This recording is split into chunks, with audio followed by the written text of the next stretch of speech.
Hai teman, selamat datang di channel Sekate New. Jangan lupa pada teman-teman untuk like, komen, dan subscribe supaya tidak ketinggalan update dari channel ini. Mimin ucapkan terima kasih. Selamat menyaksikan. Terpaksa menikahi Pak Ustadz season 3 bab 172.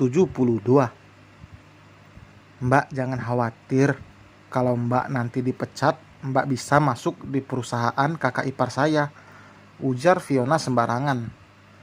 Tidak masalah untuk saat ini, ia menjual nama Dion demi kepentingannya juga.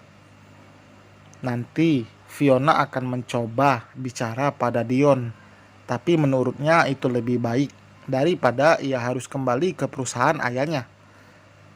Fiona melakukan ini demi kebaikan Pak Aji juga. Ia ingin ayahnya berubah. Harta tidak akan berarti jika keluarga yang harus dikorbankan. Bahkan Fiona sempat berpikir, lebih baik keluarganya hidup sederhana tapi bahagia daripada bergelimang harta tapi sengsara karena keegoisan ayahnya. Bersyukur karena Bu Marina tidak mengikuti Pak Aji seperti dulu. Tapi Mbak, kalau nanti Mbak dipecat, datangi saya. Saya tanggung jawab kok. Sekarang Mbak bisa kembali. Wanita itu mengangguk dan berpamitan. Mood Fiona hancur karena ini. Padahal tadi ia sedang senang-senangnya. Ia menghela napas panjang, sebisa mungkin mengembalikan perasaannya agar tidak berlarut. Bagaimanapun, ia harus menjaga suasana hatinya. Itu salah satu pesan dokter pada Fiona. Tidak lama, ojek online yang membawa pesanan Fiona datang. Ia kembali sumringah, menikmati semua jajanan itu sambil menonton televisi. Mumpung Mas Akil belum pulang, kalau dia ada mungkin dilarang, gumam Fiona, lalu meraih gelas berisi air untuk membasahi tenggorokannya yang mulai seret karena memakan jajanan berminyak. Fiona akan benar-benar tegas kali ini. Pak Aji harus disadarkan dengan cara apapun, meskipun ia harus kehilangan harta berharganya itu. Karena jika harta itu masih ada, mungkin Pak Aji tidak akan berubah. Aku sayang Papa. Aku lakuin ini demi kebaikan Papa.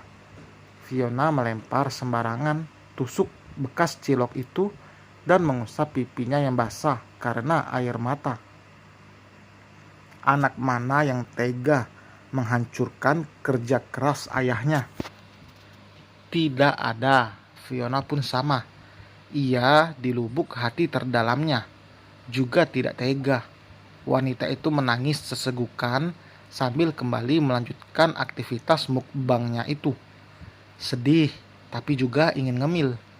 Semuanya ludes, hanya tinggal plastik dan juga tusuknya. Sekarang Fiona merasa bosan karena tidak ada kegiatan lain. Ia memilih untuk menyiapkan bekal makan siang, karena tadi juga Akil tidak sempat membawanya. Semuanya juga karena Fiona yang banyak tingkahnya. Akil sampai kesiangan dan tidak sempat membawa bekal. Setelah memasak, Fiona langsung mandi dan siap bergerak. Ia tidak lupa membawa payung, jaga-jaga, siapa tahu nanti akan turun hujan.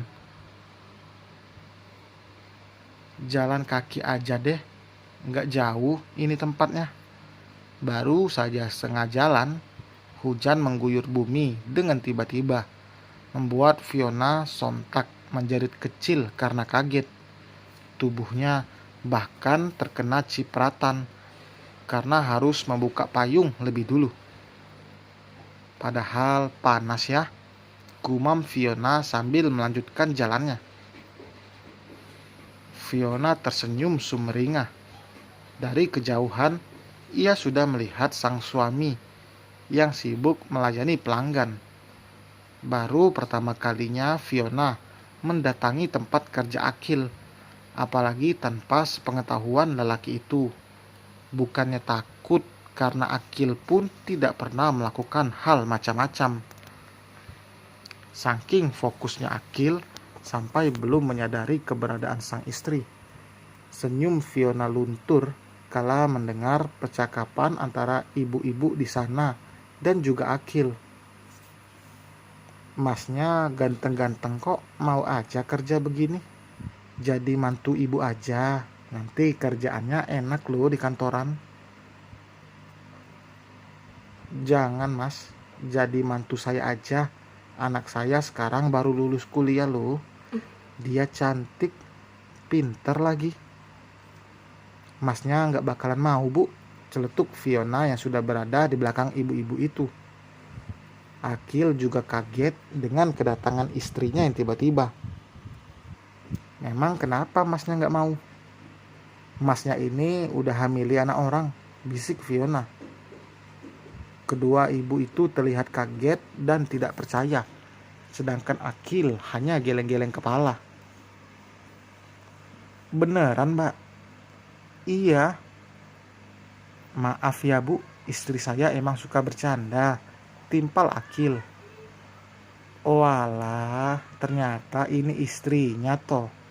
Fiona melempar senyum meski sebenarnya ia kesal juga. Ibu kira masnya ini masih bujangan. Karena banyak yang mengantri, ibu-ibu itu harus rela segera meninggalkan tempat itu.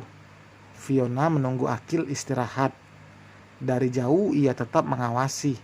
Selain ibu-ibu, banyak juga anak muda, bahkan gadis remaja yang menggoda Akil. Tapi jelas tidak ditanggapi oleh lelaki itu. Hidung Fiona sampai kembang kepis karena tidak suka melihat suaminya digoda. Jika tidak ingat ini tempat kerja, Akil sudah pasti Fiona mendatangi para wanita itu dan melabraknya karena berani-beraninya mencoba menggoda suaminya. Tiap hari kali ya digodain gitu, Fiona berdecak kesal. Gini emang resiko kalau punya suami ganteng yang gak ketulungan. Lumayan lama Fiona menunggu, hingga akhirnya kini giliran Akil untuk istirahat. Lelaki itu menghampiri sang istri dengan senyum merekah di wajahnya. Kenapa senyum-senyum gitu? Seneng banyak yang godain.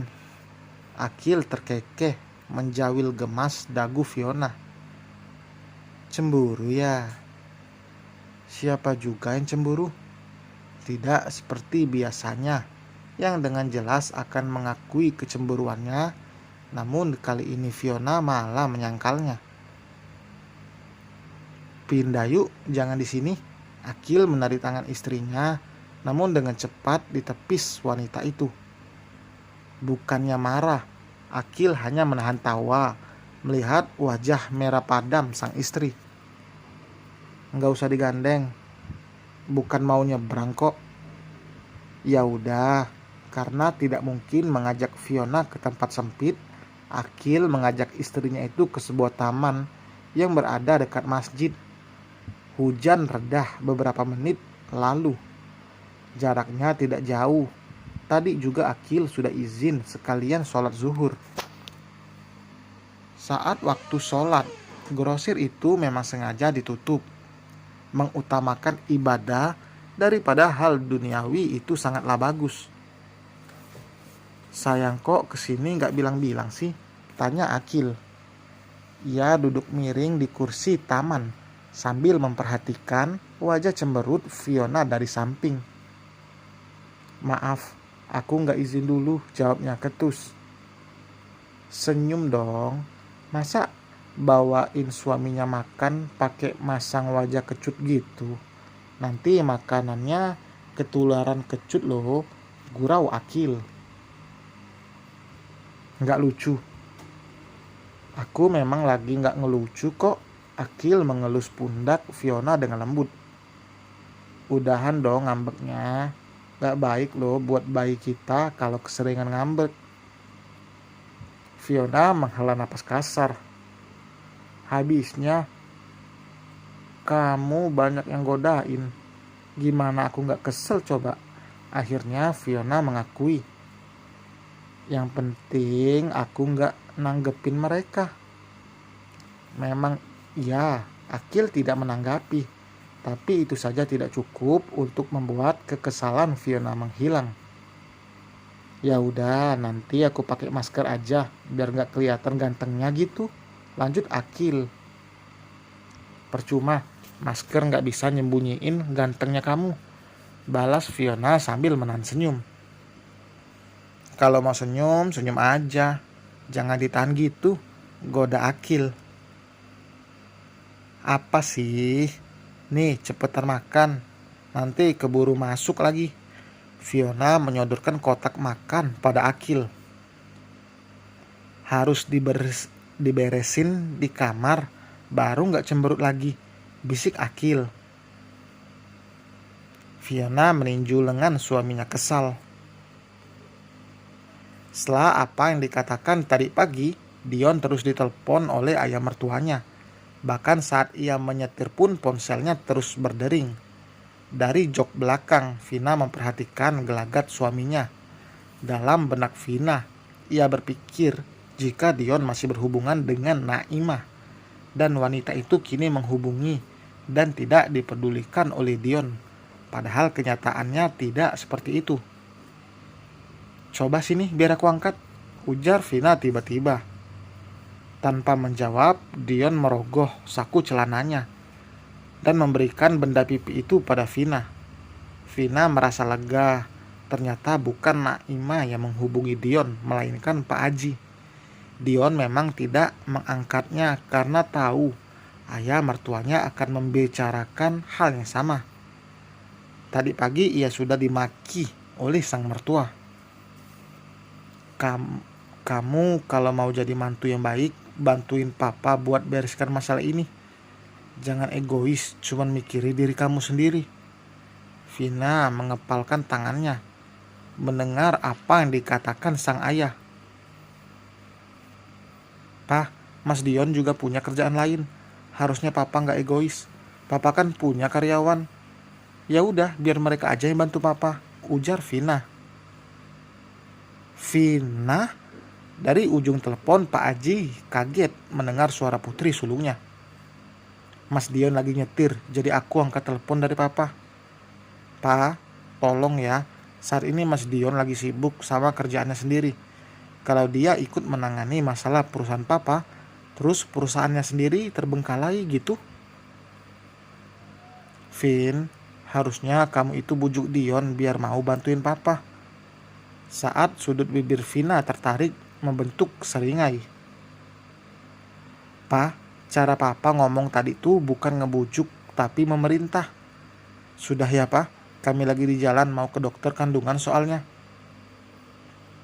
Belum sempat sang ayah bicara, Vina langsung memutuskan sambungan telepon. Ia sebenarnya tidak menyangka jika Dion mengikuti perkataannya malam itu. Tahu jika Dion takut Vina marah.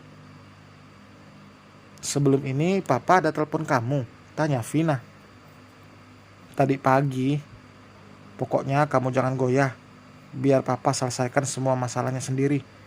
Papa terlalu mementingkan bisnisnya sampai gak peduli kebahagiaan anaknya sendiri. Dion tertegun mendengar itu. Sepertinya Vina juga tidak sadar mengucapkannya. Dugaannya benar jika ada yang tidak beres. Namun Dion tidak berani bertanya pada Vina. Takut membuat suasana hati wanita itu jadi hancur nanti. Lebih baik menunggu Vina sendiri yang cerita. Vina memang seperti itu biasanya. Tanpa diminta pun ia akan cerita. Kamu dengar aku ngomong kan? Suara Vina kembali terdengar. Iya, aku gak bakalan lakuin itu kok. Tapi kemungkinan papa bisa minta tolong sama papa aku, ujar Dion. Vina tidak kepikiran sampai sana. Tapi meskipun minta tolong, yang ada nanti ayahnya Dion malah akan meminta bantuan juga pada Dion. Orang tua Dion sudah bersikap biasa lagi karena berpikir Vina dan Dion kembali bersama. Dan yang terpenting membuat mereka lega adalah tidak adanya duri di dalam rumah tangga Dion dan Vina. Janji ya, kalau sampai kamu langgar, kamu gak bakalan lihat aku lagi ada di rumah. Mendengar ancaman Vina membuat Dion bergidik ngeri. Tidak akan mungkin ia melakukan sesuatu yang akan membuatnya kehilangan Vina. Dan selesai teman, terima kasih telah mendengarkan. Jangan lupa like, komen, dan subscribe. Bagi yang belum subscribe, kita berjumpa di bab berikutnya. Bye.